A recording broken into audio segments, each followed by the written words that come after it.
In this video, you will see how to insert continuous section break in Microsoft Word document. To insert continuous section break, first on the main menu bar here, you need to click on the Layout tab. The option is available under the Layout tab.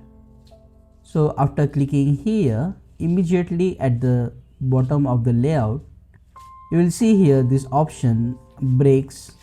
You need to click on this small downward arrow to explore the options, and among these options here is the continuous section break. So you can read the description, insert a section break and start the new section on the same page.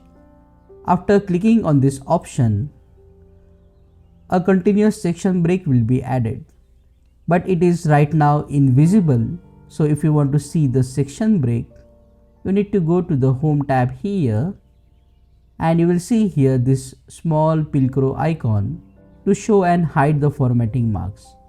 So after clicking on this option, you will be able to see the section break, which is a continuous section break. So after confirming that you have inserted the section break, you can click on this option of Pilcrow icon again to hide the formatting marks. In this way, you can insert a section break in Word document. Click on that like button, comment below and let me know if this video solved your problem. And don't forget to subscribe and press the bell icon